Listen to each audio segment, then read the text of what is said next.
bien, bienvenue sur Sentier de la Meuse pour un nouvel épisode. Alors aujourd'hui, je vous fais découvrir un petit endroit de notre charmant département, un petit peu perdu sur nos routes de campagne, mais à l'histoire remarquable. Mais tout d'abord, je tenais à remercier tous ceux qui suivent notre page Facebook et notre nouvelle chaîne YouTube. Alors pour vous faire découvrir ce lieu, peut-être qu'il va vous dire quelque chose pour ceux qui reconnaîtraient la façade. On va se replonger dans l'histoire. À l'époque médiévale, vers 1147, où un certain Berthaud, noble de son état possédant des terres, va céder à l'évêque Albéron de Chigny ses terres, et quelque temps plus tard, l'évêque, à son tour, va les mettre en donation à l'abbaye des Prémontrés de Notre-Dame de l'Étanche.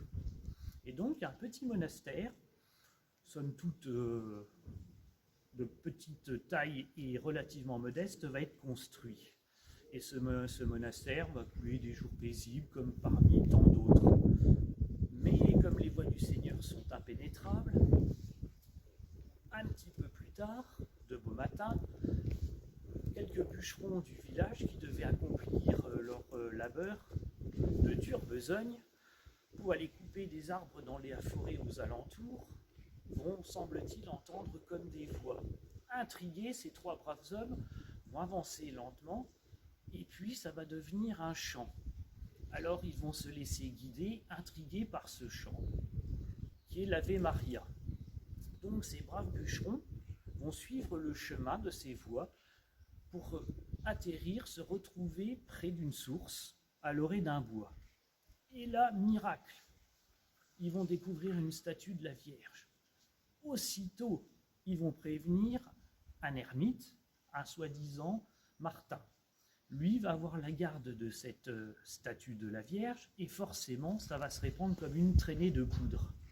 Un petit peu partout, les gens vont commencer à courir. Et puis, la statue de la Vierge va être confiée à des prêtres. Et là, les dons vont affluer. Et surtout, il faut savoir que ce monastère va bénéficier de la protection notamment de René II de Bar et des ducs de Lorraine. Du coup, grâce à tous les pèlerins qui vont venir apporter des dons et prier en ces temps troublés, le monastère va vite devenir un petit peu plus petit, trop petit, pardon. Donc du coup, on va entreprendre la construction d'un édifice bien plus imposant et de la belle église que l'on voit derrière. Et puis, l'histoire pourrait s'arrêter là, mais en ces temps troublés, le ciel va vite s'obscurcir et s'assombrir, je dirais même. Nous arrivons à la guerre